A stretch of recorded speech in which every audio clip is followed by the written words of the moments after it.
Are you a tongue blocker? Do you lip purse, or do you do a bit of both?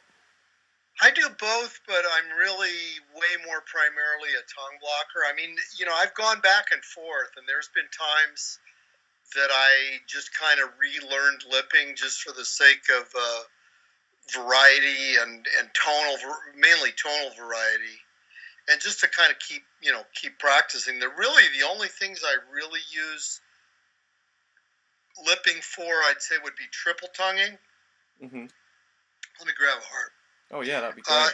And also I use it for Jimmy Reed stuff. But I mean, other than triple tonguing, everything else I can do tongue blocking. Okay. Like this is what I mean by triple tonguing. Like, okay. That kind of thing. Yeah, yeah. Or oops, this one's out. Just the blow bend stuff. Sure. Yeah. I do that a lot, lipping. But I mean, I can also.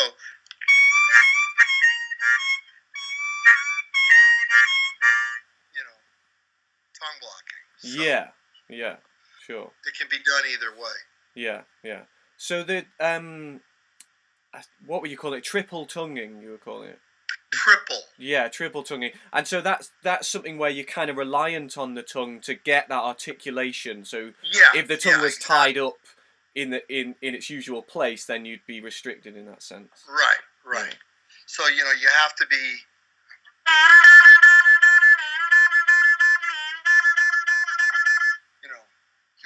You're hitting those. That's why it's called triple tonguing. I guess. Yeah. I assume it's triple tonguing the same way. I think trumpet players do that as well. Someone told me. Okay. Yeah. Okay. Oh, great! Fantastic. So, can you tell me a little bit about how you got into the harmonica? Did you start off with any other instruments, or was it your first instrument? Well, I mean, I played clarinet before I played harmonica for about 3 years when I was about 8 years old. But, I tried to play guitar initially, and I was always just too retarded a guitar player to really, master that instrument. I mean, I kept it up. I mean, I played guitar off and on forever.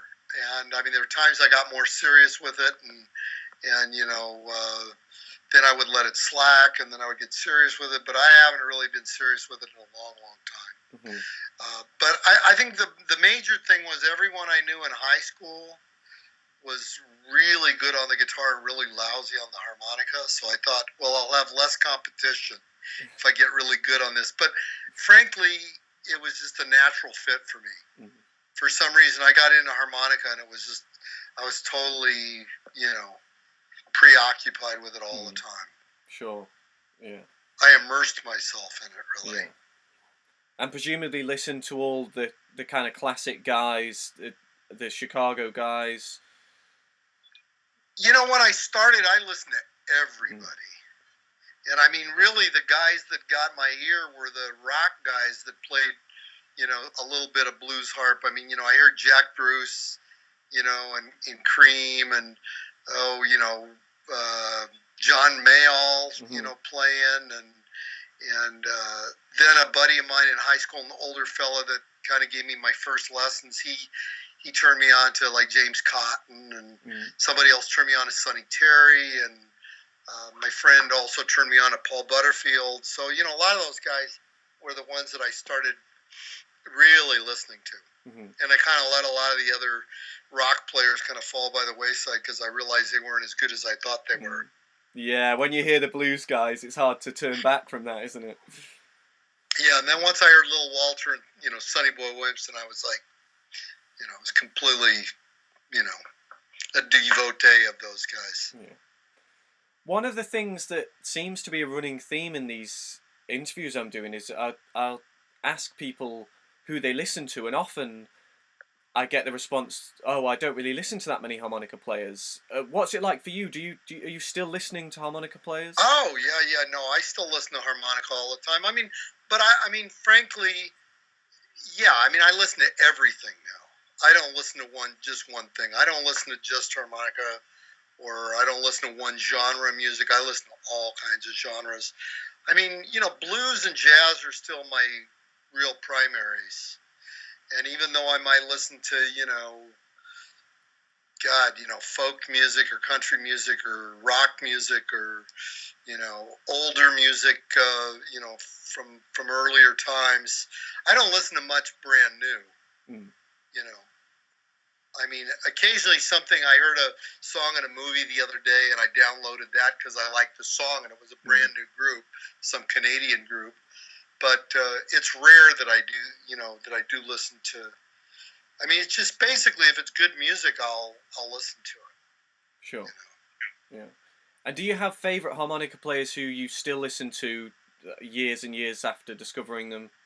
Well, they're all the old guys. Hmm. Yeah.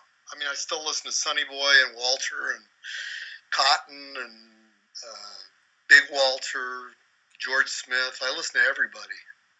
Junior Wells, you name it. I mean, I listen to all different. How can I put it? I listen to all different styles of blues too. I mean, I listen to the pre-war guys. I listen to the Chicago blues guys. I listen to regional guys from all over the country, Jerry McCain or Lazy Lester. God, I mean, a lot of obscure guys that really people don't know. Mm-hmm. Yeah. Blues Bird Head.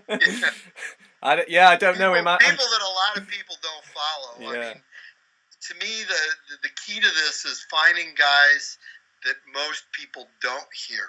Mm.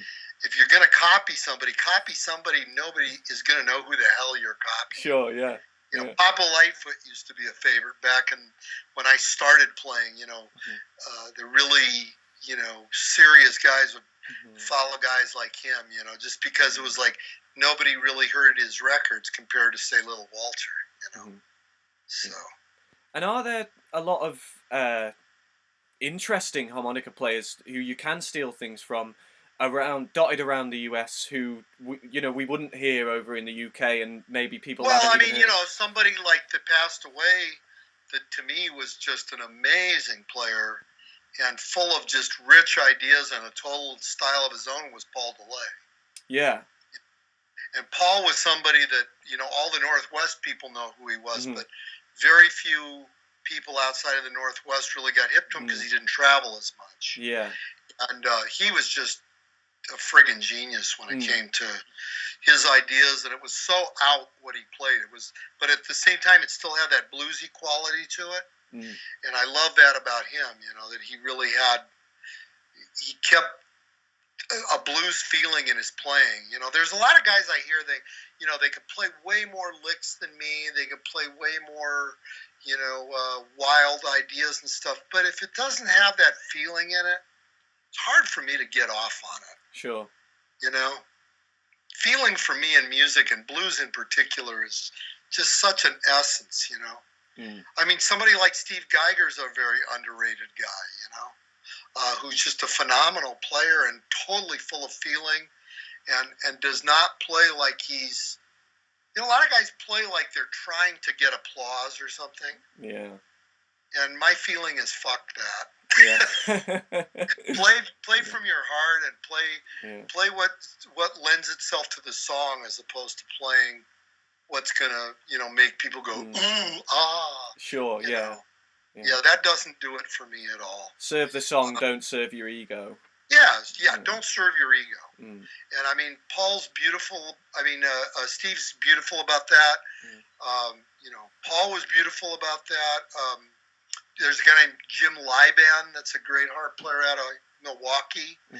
Very underrated, but super badass. I actually just, I think I just got an album of Jim Liban's because Joe Falisco was kind of talking about it on Facebook. I thought, I'll check this guy out, but hadn't heard of him until a couple of months ago, Yeah, Yeah, but he's been around forever. Yeah. Oh, okay. He's been doing it longer than me and Rick Estrin and all kinds of people, Yeah. I mean, Rick's a great player. Yeah. Rick's one of my old buddies from way, way back, and he's a fabulous player. Totally got his own style, and really, full of feeling. And it's like that's just to me, that's what really makes stuff worth listening to. Sure. Yeah. Yeah. I mean, Paul Osher's another one. Oh yeah. Yeah. Paul Osher's an awesome player and really full of feeling and he's just really got that, he's got a real blues thing to what he does. Definitely. Yeah. I'm a big fan of Paul DeLay as well. Just going back to Paul DeLay, I don't know how I came across Paul DeLay, but like you were saying, sort of very idiosyncratic and kind of. I heard him and just thought, who's he been listening to? Because he do things. And he hasn't been listening to anybody but himself. Yeah. You go, where's he got that from? The funny part of Paul's playing that I thought was really interesting is you can hear the old masters in his playing. You can hear, James Cotton in his playing. You can hear Big Walter in his playing. You can even hear a little bit of Sonny Boy and Walter. I mean, I have some old recordings of him from way back. I mean, all these guys I've talked about, every one of them I've known at least for 20 or 30, probably 30 years each. All these guys are guys I've known about and known personally for years. But the thing is, so much of how known you get comes from both traveling, making records, and self-promotion. And not everybody is as savvy about that as me or some of the other guys out there. I mean, I kind of found these ways of promoting myself mainly through traveling and also through the blowouts, the harmonica blowouts. Those are the two ways that I've really made myself known out there. Whereas a lot of these guys, I mean, somebody like Paul, he was such a large guy, he couldn't really travel very easily. He'd have to buy 2 seats on an airplane. He was so big. And so it made it really difficult for him to get out there and do it. But he always played in the Northwest, and he made a hell of a name for himself there. But there's just a zillion reasons that somebody may just not like to travel. Yeah. I mean, it's a hell of a hard way to make a living. Yeah. Yeah. You seem to be still got the energy though. I do and I don't. I just turned 61, and frankly, the end of the last tour, I was like getting up after doing a 13-hour drive with the bass player, and I don't know. I kind of felt like I don't know how long I can keep doing these. What's the band you tour with? What's the kind of setup? Is it a 4-piece? What instrumentation? 5-piece. 5-piece. Okay. I'm mainly playing with a band called the Golden State Lone Star Blues Review. Okay. Which is it's myself, Anson Funderburg on guitar, if you know him. Okay.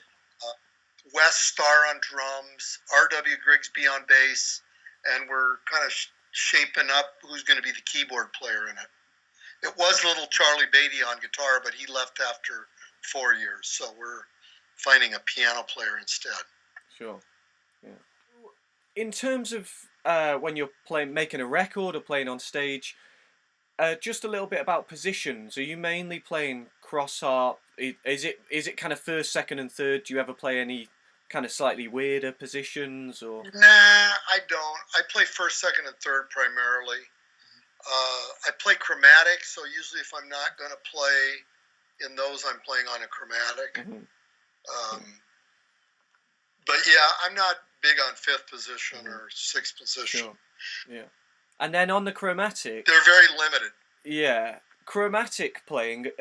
Would you keep to a kind of translating as if you were playing third on a diatonic, or are you a bit more adept on the chromatic?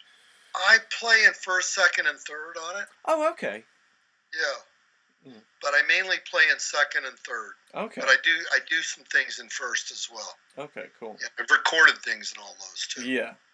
Oh, that's interesting because I've kind of either just played in third or learnt something note for note, and kind of hasn't mattered what position I'm in because I'm just learning the notes. Right. But that's interesting that you play in second as well, because I don't think I've ever second really I tried like it. a lot.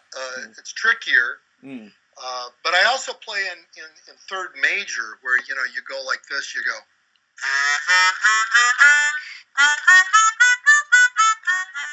You're like sharpening the flatted third. Yeah. So it's like more major. Sure. And I do that a lot in third as well, instead of just always sounding, You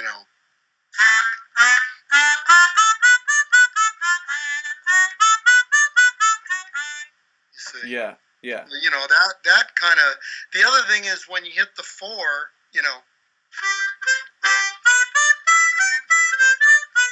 you see what I mean? Like play. That's like you're going to second position when you're playing the 4 chord in third. Yeah. Yeah. You see what I mean? Yeah. So like concentrating on that is a great way to kind of get some different sounding stuff in there. Yeah. Yeah. So say you're on a C chromatic and you're playing in the key of D, and then it goes to the 4 chord. That's going to be a G, which is like second position. Exactly. Yeah. Sure. So you can play all those second position licks in third. Yeah. On the 4 chord. Yeah. And so that's kind of a nice change. And would you use the chromatic because the song kind of maybe is not too complex for a diatonic, but it makes it easier if you were to play it on a chromatic, or just for stylistic reasons, you just like the sound of a chromatic for that song? It's more for style than anything else. Yeah, I mean, a lot of times I just change things up, like I change from positions or chromatic according to whether I really feel like it's the proper song for that position or harp. I'm not really about doing it to say, wow, watch this. You know what I mean? It's not. It's more about just what's going to fit. Sure. Yeah. That's important. So the harmonica blowouts that you're involved in, is that something you set up? Because I've kind of heard of them. Yeah. I think I bought one of the CDs from one of them. But is that kind of your thing? Yeah, that's been my show for 27 years. Nice. I started them back in '91. Wow. And is it just getting together, players or players you enjoy and having a great big show? Yeah. Having a party. I mean, I've had so many guys on these things over the years, and I've had a lot of my idols on it. I've had people like James Cotton and John Mayall, Musselwhite, and Musselwhite's somebody I've known for a long, long time. But still to have him play on the shows is a big deal. Snooky Pryor, Carrie Bell, Sam Myers, Billy Boy Arnold, Lazy Lester, DeLay, Estrin, Rod Piazza, Kim Wilson. God, everybody. I mean, I can think of pretty much that's still alive. That's a pretty good list. That's just a bit. That's just the tip of the iceberg. Yeah. Yeah, because I mean, all those guys have done multiple tours. Huey Lewis has played on them. God, I mean, it's kind of. I have to really think about it to think of all the names on it. But name somebody.